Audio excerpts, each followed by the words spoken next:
It's August. It sure darn is. See, when August comes around, guys, football is back. NFL preseason, college football is warming up, teams are practicing, all that fun stuff. However, here's the thing, and I'm speaking for myself, and I'm sure for some of you all out there as well. I grew up watching the NFL. College never ever stood out to me until I got older, but when I was a kid, the NFL was my first love. It was the first sport I ever watched, and I've been falling in love with it more and more each year. But here's the thing, as I got older, I realized that college football is really important. Not only because my team and 31 other NFL teams have to draft players from college, but college football, there's more to it than just draftees. So I had to, I thought about it. And I was like, what makes college appealing? To be exact, what is the difference between college football and the NFL? Is it just as simple as that one's professional and one's college, or is there more to it? Welcome to episode 3 of Coach's Corner. I'm your host, Nathan Nguyen. And joining me as always, like he always does, is Mr. Wilson. Coach, as I call him. Coach Wilson is here once again. Coach, how you doing? Good to see you again. I'm doing well, man. Fantastic day here in Fayetteville, North Carolina. We got great weather, and I could smell that grass. Football season right around Woo-hoo-hoo. the corner. The college season is less than 10 days away, and we're less than a month away from first NFL Sunday. So it's just exciting times, man. I'm starting to get in the rhythm of things, playing NCAA football, starting to get a little better at the game. I feel my hair is turning gray by the second of it throwing interceptions. It's driving me crazy. But no, I'm back in the swing of things, man, and I'm happy to be here. Episode 3. Let's rock and roll. Let's do it, Coach. So I just want to start with you. I, like I mentioned, grew up watching the NFL. Was the NFL your first love, or was it college ball that kind of stood out to you first as you were growing up? So my early exposure to the game of football was the fact that my dad played semi-pro football. So I was 3, 4 years old as a water boy on the Ooh. sidelines of games. I recall going to the toy store with him and there being an NFL football, and he bought it for me. And it had, I think there was like 29 teams in the league at that time. We're talking like mid 90s. And I was able to point out every team on the ball by their logo and say their name as like a 6 year old. So I got into football. I remember the first Super Bowl that I watched and understood what was going on being the Falcons and Broncos, I believe in 99. I recall the college football season of 2000 where Florida State played Virginia Tech in the national championship. Michael Vick was the quarterback of that team. Peter Warwick was a prominent star for the Bengals.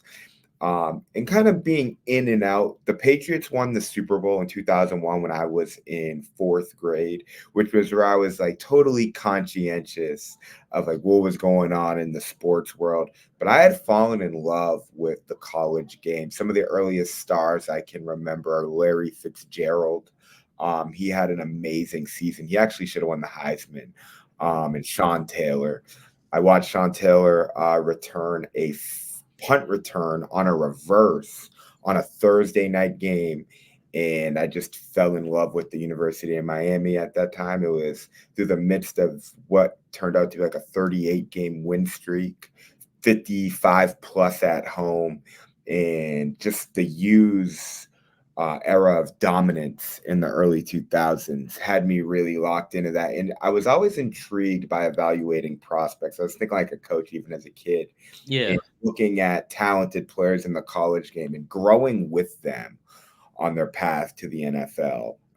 And then being able to just identify why some guys worked and why some guys didn't. But the college game was always really compelling to me because guys could really almost like improv. It's like if you're a freak athlete, you can kind of just play your game. A lot of less limitations. That's why like a guy like Sean Taylor, who's just a freak, could just sit as the single high safety and just chase down the ball as a center fielder. So the NFL, the college game was just really captivating in the fact that there were so many different styles of play and being the first to recognizing potential stars. But because they grew up in New England and the Patriots were really good, got exposed to that as well. So I was watching them both simultaneously, but from a young age, I established that college was more my speed. Okay. Hyperspeed. I'm just kidding. That's It's right. One, too two. early. Too early. Too early. And see, so all right, so I get you, totally get it. All of us have different, starting points when it comes to the sports world and everything like that. So, you know, I think I can't just ask you what's the difference between college and professional football because that's such a vague question. We can dive into more specifically what makes them different. So let's start with the rules, coach. Let's keep it simple to start, and then we'll progress our way forward. College football rules versus professional or NFL rules, I should say. Um, Big difference, as we all know. First off, the kickoff rule. It's normal in college. You have 5 men on one side, 5 men on the other side. You have the kicker, kicks it off, and the kickoff team looks normal. You have 5 guys in the first line, 4 guys in the second line, and you have your 2 returners in the back. Now, in the NFL, as of this season, hopefully this is the first and the last, you have 10 guys lined up, I believe, at the 20, no, 30-yard line, I think. If I'm not mistaken, coach, the I new think it's kickoff rule 30. at the 30, right? Yeah, so you have 10 guys on the 30-yard line of the kicking team, and at the 25, you have um, the other 10 guys on the return team. And then you just have one returner and one kicker who's kicking uh, before the 50 on their own like 40-ish yard line. So it's like a see, and the reason why I'm having trouble with it is that I'm still learning about it because it's so confusing to me because it's just so different, Overtime is different as well when it comes to the NFL versus a college game. College football, you have these rules where each team gets possession at their opponent's 25-yard line. If both teams score a touchdown and convert the extra point, it goes to a second OT where they're forced to do a 2-point conversion if they score. And if it goes to a third overtime, each team alternates attempting 2-point conversions. Then in professional, the NFL, both teams now get a chance to score, but it could still end in a tie, unless you're in the playoffs. But in the regular season, it could still end in a tie. So those are just a few rules, I guess, that makes college and the NFL different. Do you have any thoughts, Coach, when it comes to the rules, or you can expand on that as well, outside of the whole kickoff and overtime rules and stuff like that? Well, I got quite a bit of things in front of me that I want to go over, but I Yeah, did want to dive into the new kickoff rule. I yeah. hate it. And I believe that if they're going to remove the kickoff as we know it, then they might as well just let the home team start at the 35-yard line and Yeah. let's get the game going.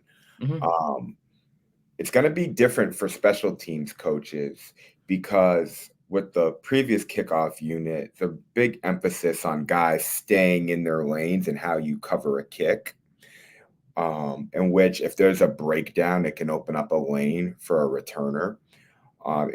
We saw for years that kickoff return could be a vital part of a team. The Chicago Bears were able to make a run to a Super Bowl with Devin Hester, who's now a Hall of Famer, and a great defense, and Mhm. a pedestrian quarterback in Rex Grossman. So that puts into perspective how valuable a good returner would be. But I believe they moved the kickoff forward, and there was a higher rate of touchbacks. And Mhm. there just weren't a lot of kick returns anymore. It's gotten harder to bring a kickoff back for a touchdown.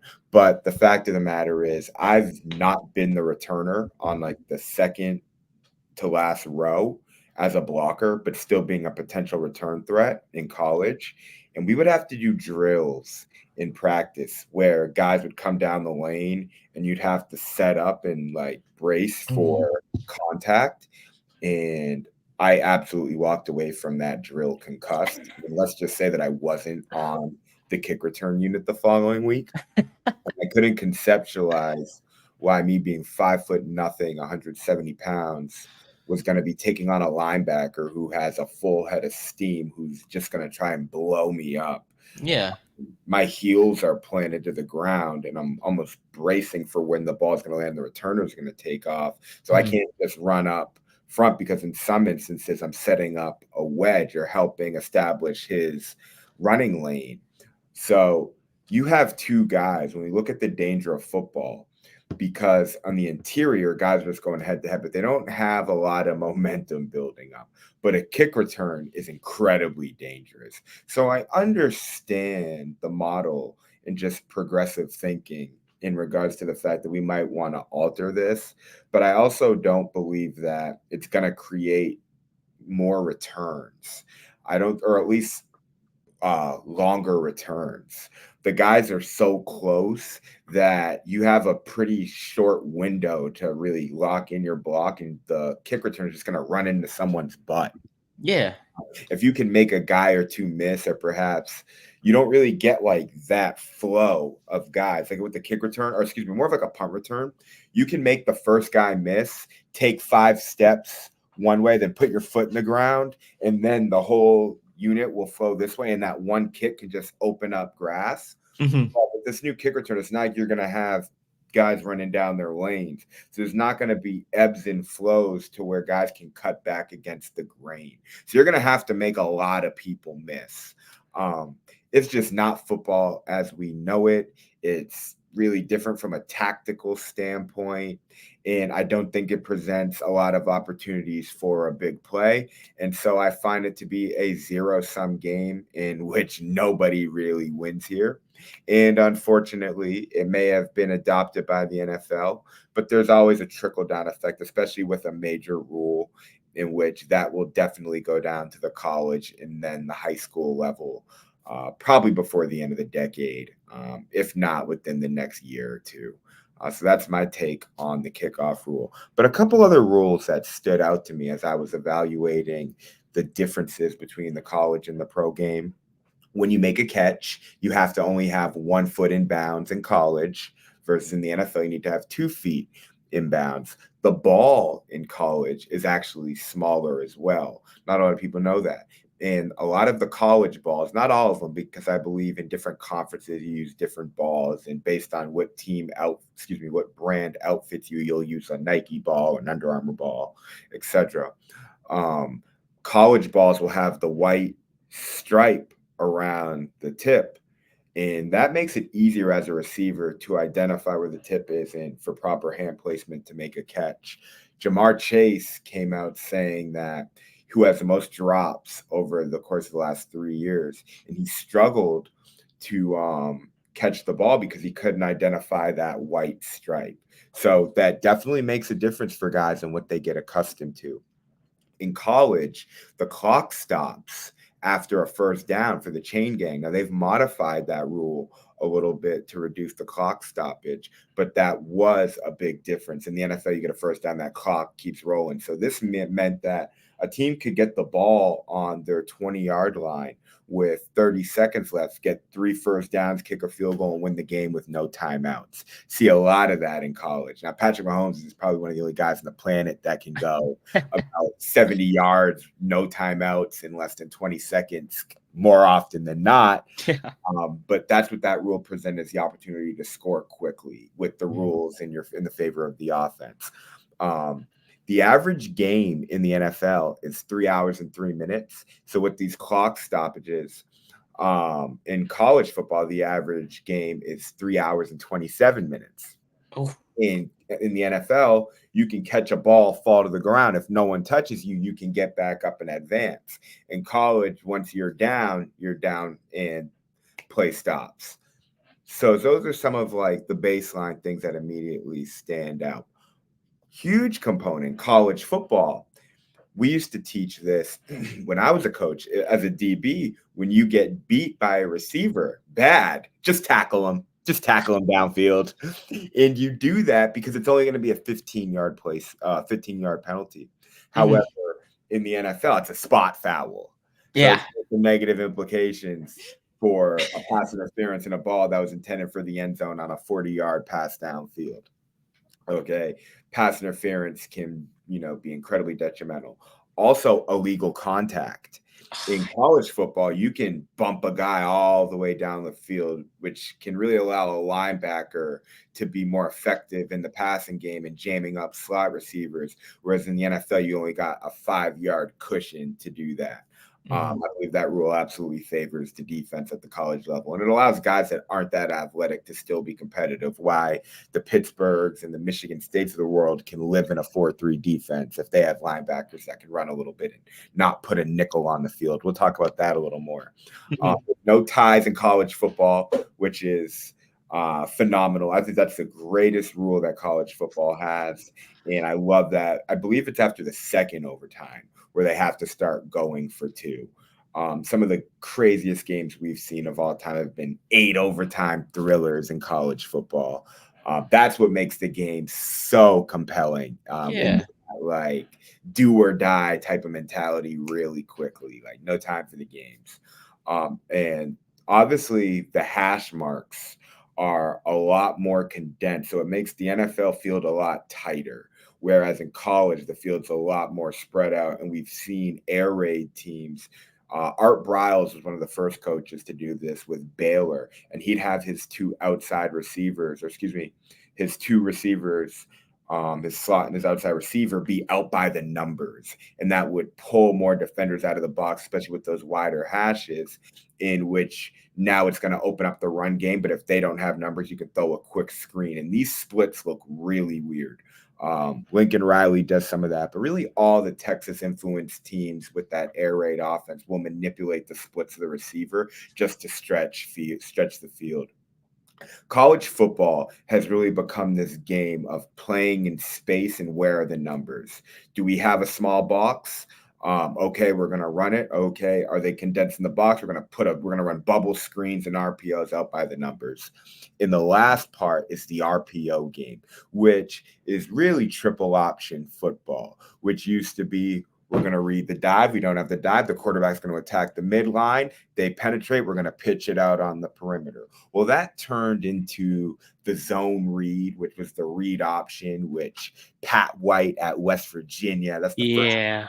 that comes to mind, and dominating through that read option. Cam Newton was effective as well. Tim Tebow, they were all running modifications of the read. And Urban Meyer was a coach who had his spread option style of football where you're going to spread it to run. But the triple option, which is a rule that goes back, or a philosophy of football that goes back about a century now, the RPO just extends that and gives a quarterback the ability to say, hey, I'm not going to pitch it per se, but because the alignment aren't downfield, I'm going to pull it out of his chest. I'm going to make a throw downfield. Now, the biggest rule difference is that in college, they can attack about 3 yards downfield, so you don't get an illegal man downfield. But in the NFL, they only have about a yard. So if they're going to run an RPO, the quarterback has to get it out quickly. So you're never going to see that RPO be as effective at the NFL level as it is in college. But the RPO is a whole philosophical approach for some teams offensively, and based on what region you are in the country, or now conferences are all broken, but based on what conference you're in, you're going to see the RPO a lot more frequently than you will in other parts of the country. Which is what makes the college game so unique, is that you have so many different styles of play. We've just got into the rule book quite a bit. Yeah. I just think without a shadow of a doubt that they're absolutely different games, and I think that's what poses the question as to why do guys not always translate? If you're a good football player, you should be a good football player at the next level, right? You're big, you're fast, you're strong. And that is not the case because, again, the rules are vastly different. And I like to compare this to the FIBA basketball model versus the NBA, with the lack of defensive 3 seconds at the FIBA level and the ability to goaltend and the smaller court. It just changes the dynamics tremendously. And so what's successful in the NBA ain't going to work anymore. And so it neutralizes the athletic ability that the American team has had over the rest of the world for quite a long period of time. And you see these advantages begin to emerge or dissimulate as we evaluate how the two games vary. Okay. Yeah. Here's the thing, Coach. I watch like I said earlier, and I'll say it again. I watch the NFL a lot. That's the thing. It's literally I'm so excited for NFL season. It's not even funny.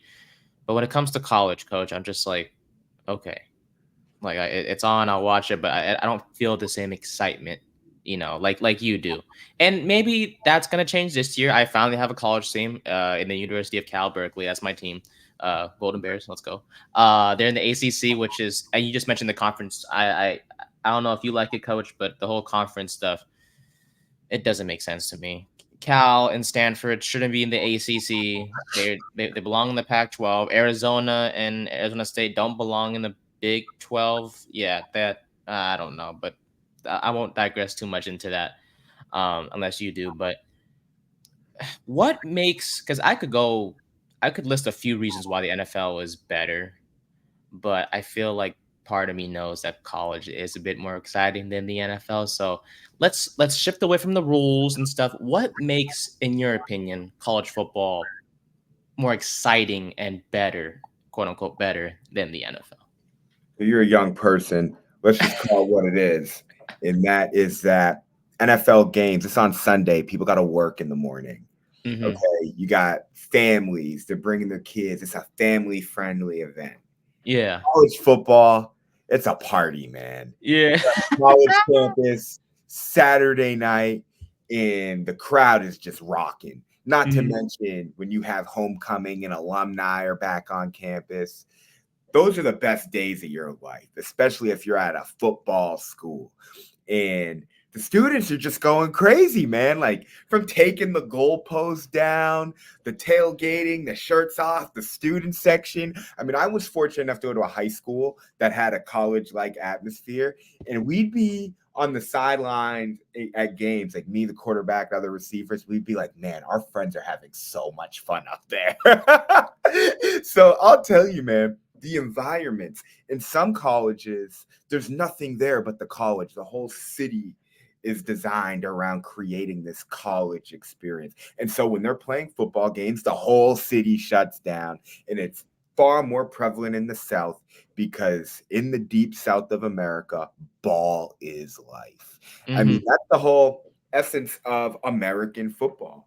And so all the cultural norms just get baked into it. And then it creates that element of the rivalry. It's like the state university, like the blue chip university versus like the Aggie. And these rivalries, they go back. They are long time rivalries. Um, to name a few, obviously Michigan, Ohio State, which I believe outside of the Red Sox Yankees is probably the best rivalry in sports. Only other thing coming close is Lakers Celtics. Hmm.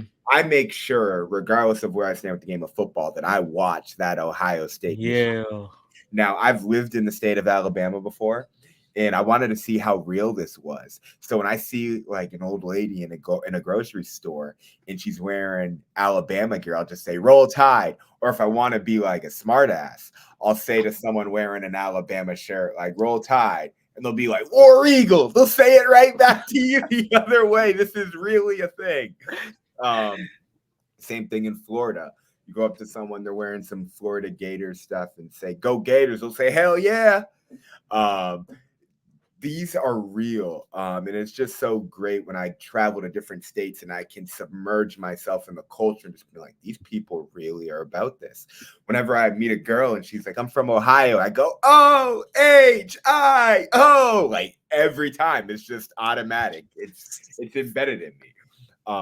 But you have like the Texas Oklahoma rivalry in which they play at a neutral site every year. The Florida Georgia rivalry is pretty awesome. Stanford Cal going back to the band is on the field. Um, Yeah. these rivalries are just phenomenal, man. In recent years, LSU Alabama, that's another phenomenal one.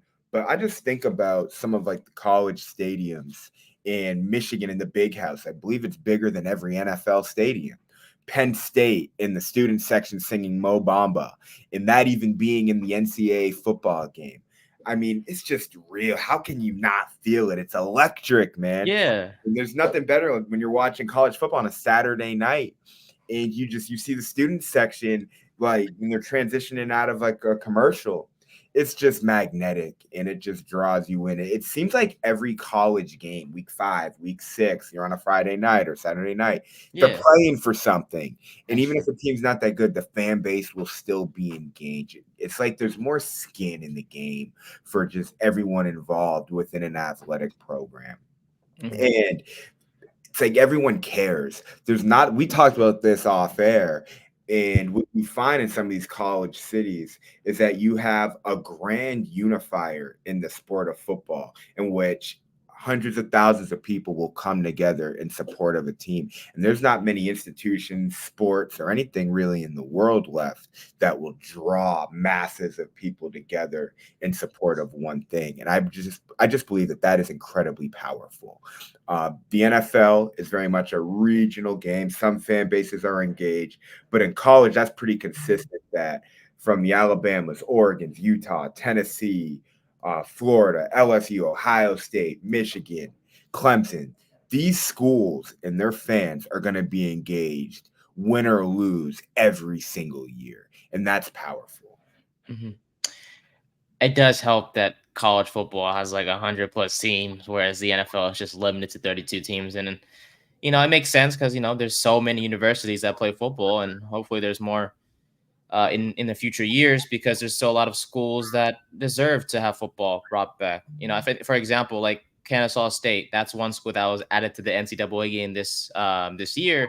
That's fun because it's like Kennesaw State's a small school. They're in Georgia, where teams like obviously the Bulldogs and Georgia State, are playing in. So it's nice to have small schools, small environments that kind of can pull off upsets here and there. I think that's what makes college football, what I've learned, fun is that a small underdog can pull off a David versus Goliath type story against a big school at any moment.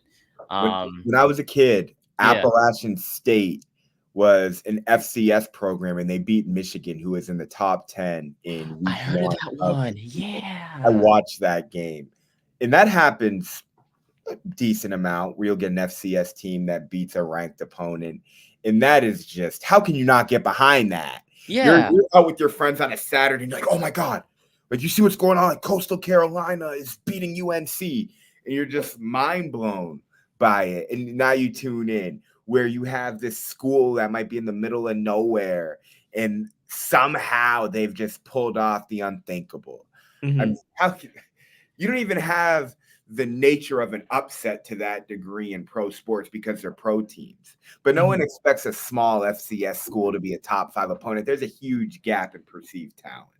And here's the thing, like these small schools are so underestimated to the point where it's like even if they just play competitively against the big school, even if they end up losing, which most of the time they do, if they're competitive, there's still the buzz because fans, like you just mentioned, like, oh wow, um, Kennesaw State just kept up with Georgia. They almost beat them 24-21.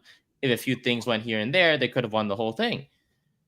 And that also sends a message to the big school where it's like, okay, we almost lost to a school that is smaller than us and shouldn't be in this situation. Yet we barely beat them.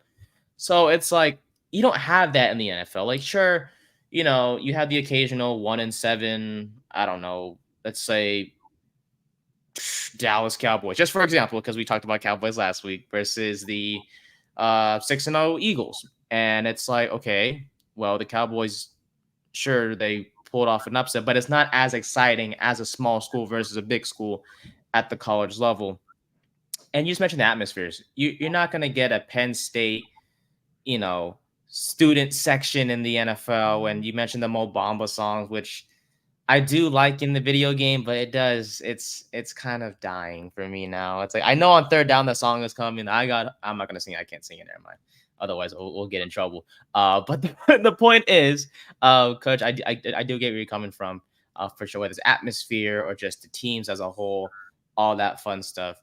I do see now from what you said and from earlier research that college may be better than the NFL. But here's the thing that I like about the most is that I know the NFL has a 17 playoff format. They added a third wild card spot, I should say, recently. not too long ago, I should say. So now there's 7 teams that make the best team in each conference gets a bye week, and then 2 versus 7, 3 versus 6, and then 4 versus 5 is how the seeding usually goes. But from the college game, it has evolved a lot. Not as big. It's evolved more than the NFL has because we went from the BCS, which is, if you guys don't know, it's the top 2 teams in the top 25 rankings going up against each other in national championship, and then we went from that to the college football playoff, which people are like, okay, so the top 4 teams in the rankings face off against each other, and then we go from there. But now we went from that to a 12-team playoff. Wow.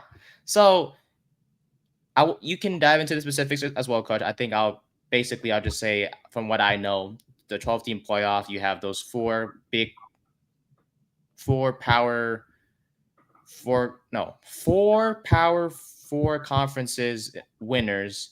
Then you have the fifth seed, and then you have like the 7. I'm gonna call them wild card spots in a way. I'm still in the NFL mindset, but overall a 12-team playoff, and the top 4 teams have a bye week, or conference winners, I just say, have a bye week. So overall, Coach, what are your thoughts on the playoff format? I assume the college format is better than the NFL, correct, in your opinion? Yes. And when the collective bargaining agreement happened, they added that one additional week to the NFL season in which there's 17 games. However, because they added the additional playoff spot, what that did was it added 2 more games onto the NFL season, really adding that additional season. Now they're talking about an 18th game. Now, the players didn't necessarily understand as they were going to the table to negotiate what they wanted. Okay, we get another playoff spot. Well, you're going to play another game. Heck, got them, because the NFL is a business. Didn't like that. I think that there's a clear gap with that 7-seeded team. 6 keeps it competitive. Yeah. When you get to 14 teams competing, it's like, this team doesn't deserve to be here. But I will say at the college level, the BCS, which was an algorithm essentially by like strength of schedule, it was a nightmare. I remember that they would actually define the national champion. Sometimes there'd be co-national champions. There was not an undisputed winner. There were times where the best 2 teams played 1 and 2, but there was a third undefeated team, and it would just create a nightmare. Or one time Oklahoma was undefeated, but they lost to Kansas State in the Big 12 championship. But because it was their first loss, they still went to the national championship. Stuff just made no sense all the time. So it was a great move when they went to the playoff, because now we're just going to see 1 through 4 duke it out. So we'll know who the best is. And then this team got cheated out of it. And now there's all these speculations. It's like, oh my God, before we just needed 1 additional game. We gave them that, but now there's winners and losers. It's like everything. I don't think the 4-team playoff format was bad, but it undermined the other bowl games. And that's where we got this trend of star players not playing in their bowl game. Even an Orange Bowl or a Sugar Bowl, that might not be a playoff game, but it's still a BCS bowl game. That means nothing to schools anymore. And it's also unfortunate because you'll have good teams in the SEC or the Pac-12 that might have lost 2 or 3 games, but can give a team in the top 5 a run for their money on any Saturday. And you'd like to see some of these really competitive, gritty teams like the Utahs and the TCUs of the world. Stanford always plays people tough. Pitt, Michigan State. These are just random programs that come to mind that are well coached, that are just gritty.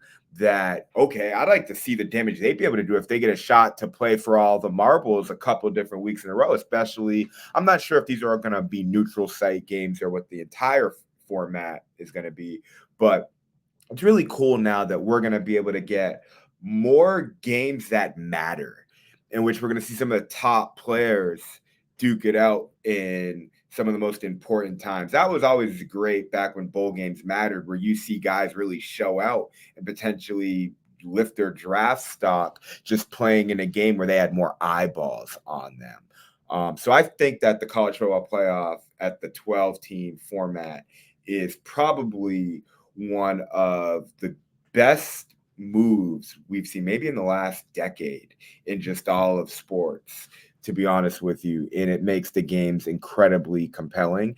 And it's going to really validate whoever wins that national championship in the fact that they had to beat everybody, especially now when we're getting to this world of super conferences, which make no sense, but it's a money thing. And that leads me to believe if we want to go into these super conferences, the college football, they might as well separate it between the Power Four now, really, and everyone else. And they should disband from the NCAA and just call it minor league football because Yeah. that's what it is. But allow the other programs, the FCS and the mid tier D1s, to still compete and have teams, but they're never going to be able to compete with the big dogs. And that's what's unfortunate, is that it's really like if you don't come from one of these big schools, it's going to impact your ability to play in the league, to get recognized, NIL. No one cares about the wide receiver at Toledo or New Mexico State. You see what I'm saying? And these athletic programs, they don't have big budgets. They got to cut costs, especially publicly funded universities, in which it's a burden from a logistics standpoint traveling across country to play these games. And so I believe that we're going to see a lot of prominent athletic programs that have had some prestige, not elite schools, but dropping football and other athletic programs because it's simply putting a hamstring in the school's ability to allocate money in other spaces. And football is just so much of a burden.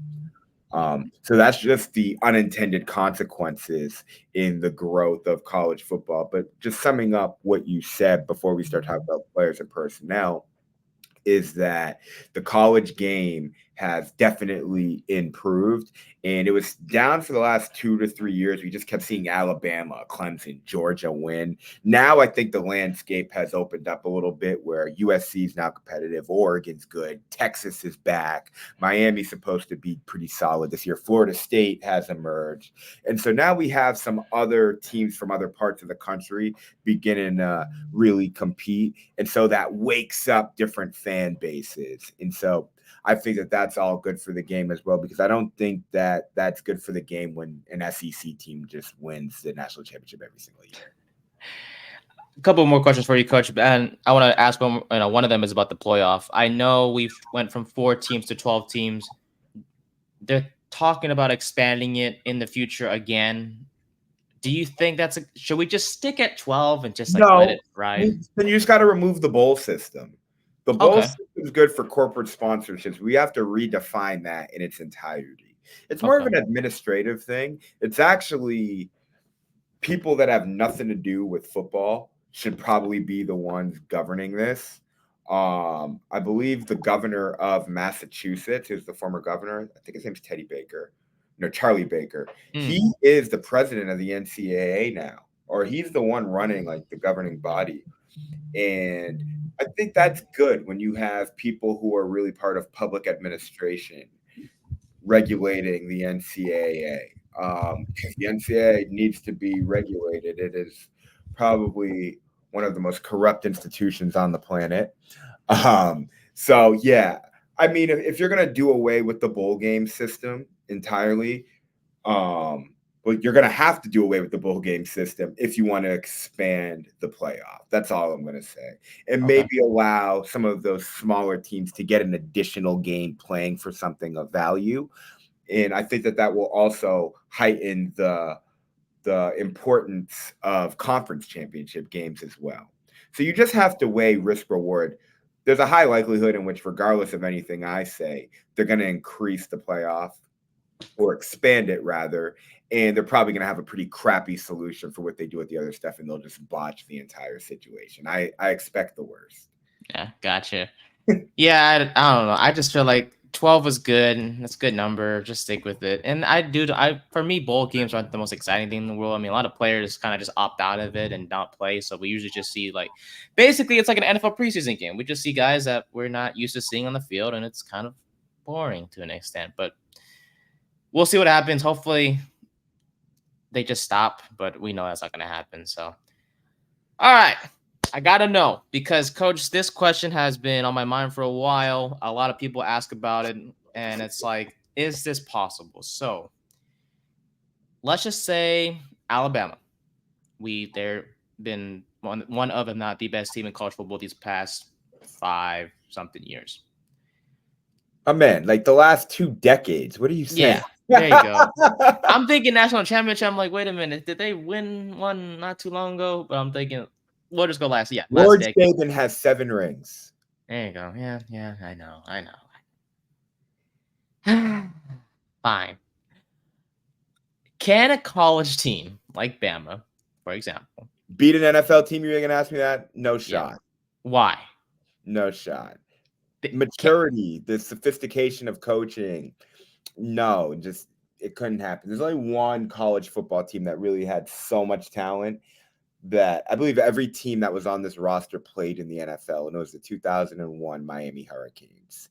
The Cincinnati Bengals won one game that year, and I believe that that Miami Hurricanes team probably could have beat the Bengals. It's the only time I've ever seen that. Not these Alabama teams. all right. Just no shot. No shot. The NFL is a men's game, okay? Okay. These are children. All right. Alabama's quarterback, Jalen Milroe, I don't even think that he can consistently throw a deep, skinny post on 3rd and 12 with the pass rush. So get out of here. So they can't even beat the Panthers, who were like really bad. If you put Bryce Young in college right now, what would he do? Think about it. True. Not like, would you give him like a shot at least? Not even like No a. shot, man. All these All guys right. were in college a couple of years ago. They're all drafted.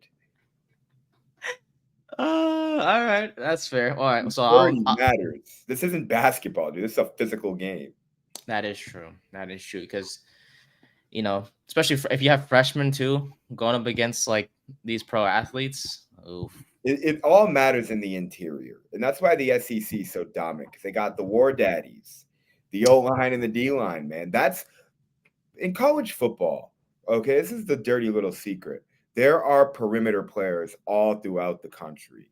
I've been up in rural Iowa. I've seen some great slot receivers, man. I've seen a lot of football players. You don't have the quality of bigs everywhere. And the game is won in the interior. And that's where the gap starts to broaden with the top tier schools. They got the big boys. Mhm. I got you. I got you. Fine. All right. So we'll put that question to rest. That question will no longer should ever be asked by anyone. An NFL Really. team will always beat a college team. And this, my friends, is where we wrap things up for episode 3 of Coach's Corner. Big difference between college and the pros. Nate, Big difference. I know you want to wrap things up, but I got a Oh, whole other little topic here. If I'll you could give me about 5 minutes. take it away. Okay. The last thing when we talk about the difference in the games is the skill set translating to the next level. So I just wanted to evaluate real quick different positions and a high likelihood of a player being a bust just based on how the game varies. Obviously, starting with quarterback. So I have a list of guys that didn't pan out, and I see some trends. I look at Trey Lance, who lost his senior season of COVID and played at the FCS level. Didn't really get a lot of variance in competition and ran the ball a lot. Didn't make a lot of downfield throws.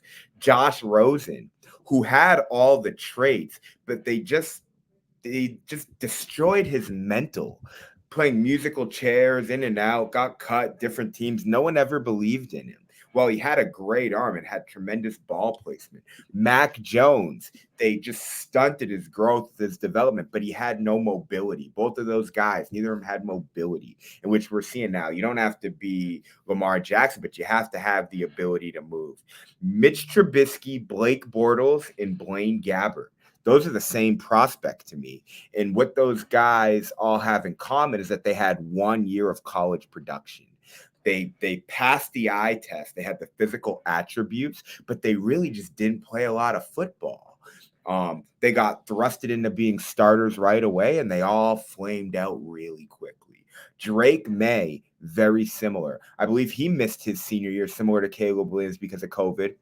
Went to UNC, sat behind Sam Howell, and he couldn't even dominate in the ACC. And now he's going to come save the Patriots. Get out of here. We've seen this before. Like, let's just be realistic here.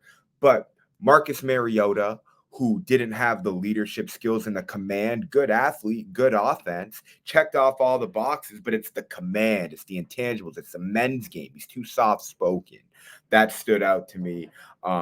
As well. But Paxton Lynch, no mobility, just was in a gimmicky offense in college. Just really don't see a guy that did anything that would wow you.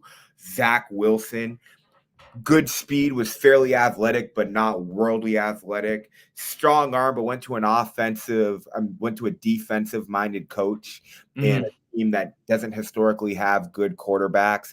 And he's kind of aloof. Going to BYU, personality is not around a cutthroat locker room. Don't know how well he's going to handle guys that come from the deep south or guys that are more edgy from an urban environment as opposed to, good old, BYU where they can't even drink coffee or alcohol on campus. These things matter. So the quarterback position, as I've obviously pointed out, that there are attributes as far as leadership. Even another thing to point out is if a guy has over a 65% completion percentage and that translates into the NFL, it's a metric that not a lot of people look at. Just being efficient with the ball in their hands. Bo Nix, I believe he played more games at the quarterback position than anyone else in college football history. He's just taken a lot of snaps, threw over 65% completion percentage, and only threw 3 interceptions last year. Going to an offensive-minded coach, that's a recipe for success. The numbers are right there in front of you. But looking at the receiver position, some guys that flamed out. Corey Coleman played in a gimmicky offense at Baylor. Didn't really run the entire route tree, was also undersized, was more of a burner, went to an incompetent franchise with the Bears with instability at the quarterback position, but because he wasn't polished enough, didn't do well. John Ross, another burner, but didn't have to run the entire route tree, could rely on speed. That's not going to happen when you're asked to be number one, isolated on the backside and have to win matchups in critical situations and get off the press. Not going to happen. Kevin White, another receiver who I believe came out early at West Virginia, but also went to JUCO. I played him in college. He was a freak, 6'4", was athletic, could run with the ball in his hands after the catch, couldn't run routes, and he's taller. So it's difficult for those taller guys to get in and out of breaks. N'Keal Harry, another one. N'Keal Harry and Kevin White, identical prospects to me. Also went to New England. That's a difficult system to pick up all the nuances, when to sit, when to break off your route based on the coverage. Henry Ruggs, who played with Waddle, Devontae Smith, Jerry Jeudy. I thought he was the worst of all those receivers, and ironically enough, he went the highest in the draft. Stupid franchises make stupid decisions, and now Henry Ruggs is sitting in a jail cell. Tavon Austin, which is a testament to the fact that you shouldn't draft a gadget player in the top 10. He actually retired today, but he never let his career take off because he was unidentified with his position. He couldn't win on the outside. They weren't forcing him the ball in the slot a lot. And he wasn't a guy that was a nuanced slot receiver type like an Amendola or a Cooper Kupp. He was really just a guy you wanted the ball in his hand. So talking about the receiver position, you have to be able to beat press coverage. You have to be smart. You have to be sure-handed. You have to block. The scheme that you get drafted into, these things matter. And so receivers, you can't just be a big athletic guy and you got forced the ball in college, but now you're going to get asked to do things that you didn't do in college. That position flames out quite a bit. I do believe that the running back position, that's about pure instincts. They are positioned to be successful a lot quicker. Now, they don't have a long shelf life. So if you're going to draft a running back in the first round, just run them till the wheels fall off.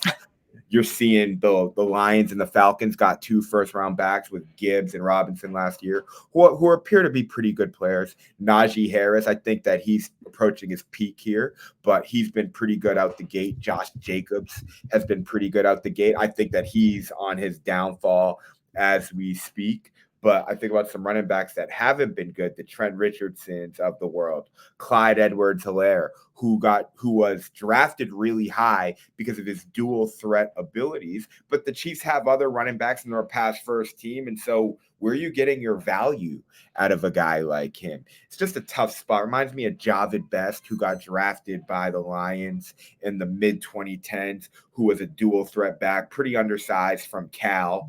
And he just never really panned out either. Rashard Penny with the Seahawks, they drafted him with the first round pick, but they had other guys. They had a running back by committee approach. What are they doing drafting a running back in the first round? He just didn't get a bulk of carries. He had some high points, but it wasn't sustainable. He recently retired as well. That's right. However, there's not a lot of busts at running back, and you can also find a running back late. But if you got instincts and you're on a team that has a good passing game or a solid O-line, you could be successful quickly. And I think Ezekiel Elliott and Todd Gurley are the poster children of running backs coming in with immediate success.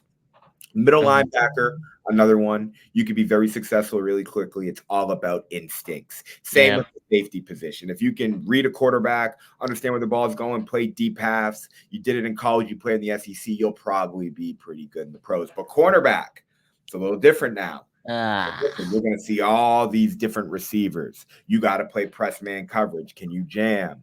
What's your confidence like? You get beat for a couple touchdowns, having never been beat in college. Not always a recipe for success. What I noticed, transition out, I could talk about this forever, as you can see.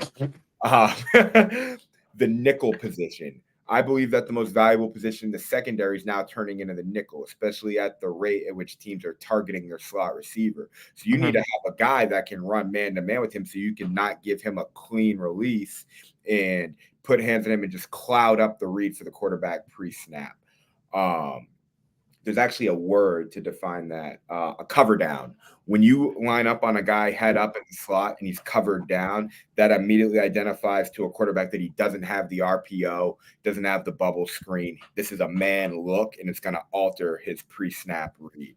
So that's why it's good to have a really good nickel player. Tyrann Mathieu really put in a perspective that nickels are a high value position. Jordan Poyer was also a nickel in college. And what you've seen is those guys can play every position in the secondary. Fast forward now, Isaiah Simmons was drafted really early. However, he didn't have a position. They wanted to make him a linebacker, a DB. They should have made him a linebacker out the gate and allowed him to move and play in a similar style that he did at Clemson, and that wasn't the case. They're trying to fit a round peg in a square hole. You can't do that. You got to allow the guy to roam free. I think Isaiah Simmons has, began to emerge with the New York Giants, but they didn't draft him with a plan. This position, nickel, is getting redefined. You have some big nickels. You have some what they call a nickel Sam, which is like a strong safety linebacker type. You have a pure cover down corner. But that nickel position, I think the teams are going to begin drafting those guys higher and almost defining them as just a clear-cut starter in the defense. You've already seen some of that for the most part. A lot of teams will have 5 DBs on the field, but that nickel position, I believe, is beginning to have more value than a true shutdown corner.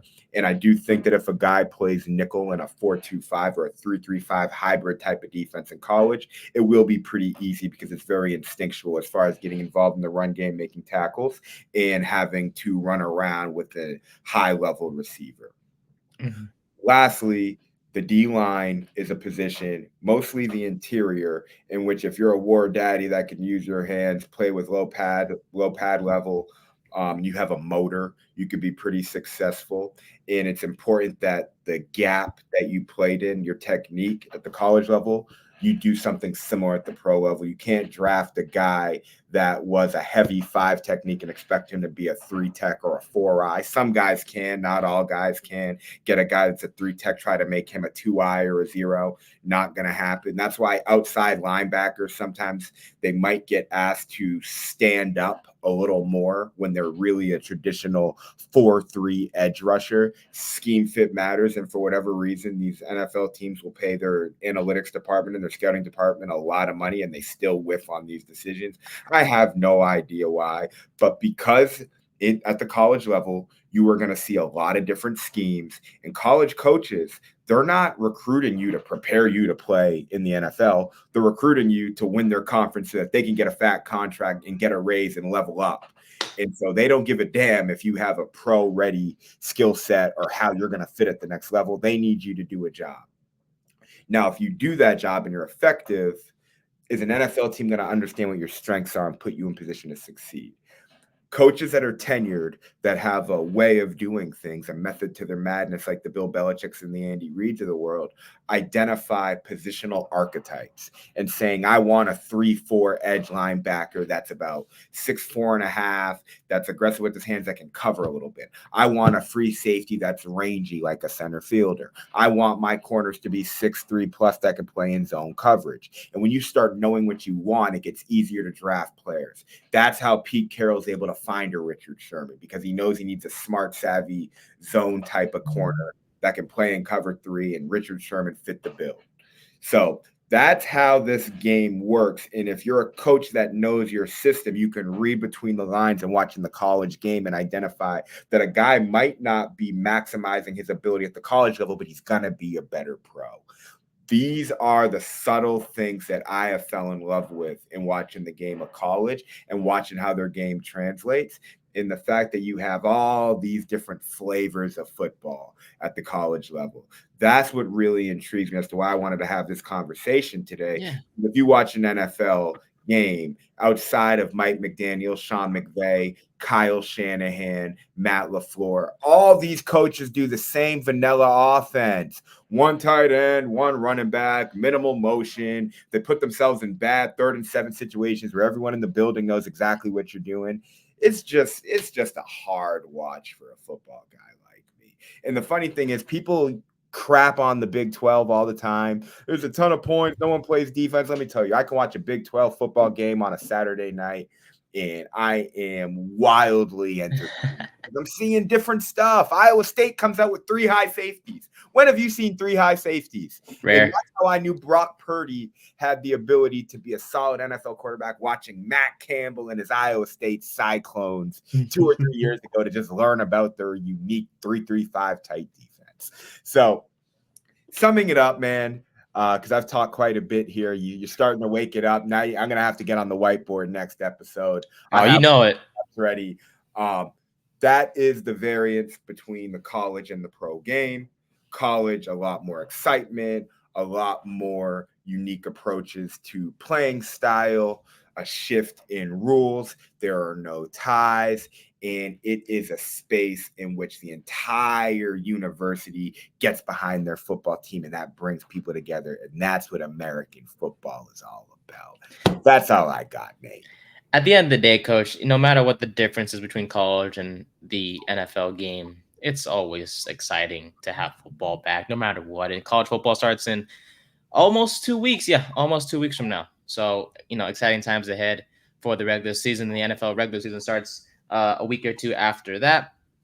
And it's going to be fun to watch to see which teams come out on top in the college and the professional games. So, we usually don't do this, but Coach, we have a topic set for next week. Should we reveal it to the fans today, or let them wait till next week to find out? You can reveal it. Go ahead and reveal it. Alrighty. So next week we will be discussing a team, a very intriguing team, in the college game, the Colorado Buffaloes and Deion Sanders. Prime time. Prime time Deion.